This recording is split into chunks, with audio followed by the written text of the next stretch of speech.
முதல்ல அற்புதங்கள் அப்படிங்கிறது என்னங்கிறத தெரிஞ்சுக்கணும்.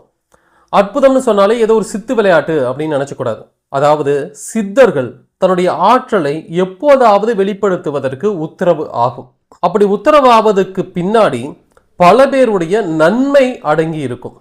ஆனால் அவர்களுடைய சுயநலத்திற்காக எப்போதுமே அந்த ஆற்றலை அவர்கள் வெளிப்படுத்துவதில்லை. இதை தான் நீங்க முதல்ல தெரிஞ்சுக்கணும். பிரஜாபதி ரிஷியோகி அவர்களும் கூட தன்னுடைய அற்புத ஆற்றலை தன்னுடைய சுயநலனுக்காக ஒருபோதும் அவர் பயன்படுத்தியது கிடையாது.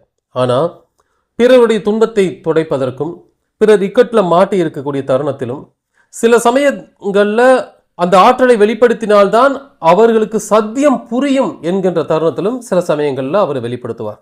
உங்களுடைய வாழ்க்கையில் ஒரு மாற்றத்தை அவருடைய செயல் நிகழ்த்துகின்ற பொழுதுதான் அது பெரும் அற்புதமாக மாறும். உதாரணத்துக்கு, உங்களுக்கு ஒரு உதவியை தன்னுடைய ஆற்றலை பயன்படுத்தி ஒரு குரு செய்கின்ற பொழுது அந்த உதவி மூலமாக நீங்க உங்களுடைய நிலையில உயரணும். அப்படி இல்லைன்னா அந்த ஆற்றலையே நீங்க இழிவுபடுத்திட்டீங்கன்னு அர்த்தமாயிரும். பிரஜாபதி ரிஷியோகி அவர்கள் தன்னுடைய ஆற்றலை பயன்படுத்தி பல பேருடைய உயிரை காப்பாற்றி இருக்கிறார். சேலம் பகுதியில் ஒருத்தருக்கு திடீர்னு இதயத்துல பிரச்சனை. அப்ப நாம ராஜபாளையம் காட்டுக்குள்ள இருக்கிறோங்க. அங்கிருந்து தகவல் வருது, அவருக்கு இதயத்துல பிரச்சனை, திடீர்னு ஹார்ட் அட்டாக் வந்துருச்சு அப்படின்னு சொல்லிட்டாங்க. ஹாஸ்பிட்டலில் அட்மிட் பண்ணியிருக்காங்க. கொஞ்சம் ஒரு மாதிரி தான் இருக்குது அப்படின்னு சொன்னோன்னே சுவாமிஜி இங்கே உட்காந்துட்டார்.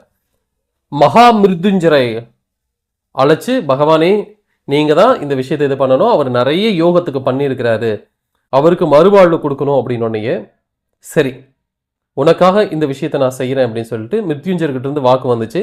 அவர் உயிர் பிழைச்சிட்டார். மகா மிருத்யுஞ்சரை அழைத்து ஒருத்தருக்கு உயிரை காப்பாற்றி கொடுத்தார். இது ஒரு பெரிய அற்புதம் தான்.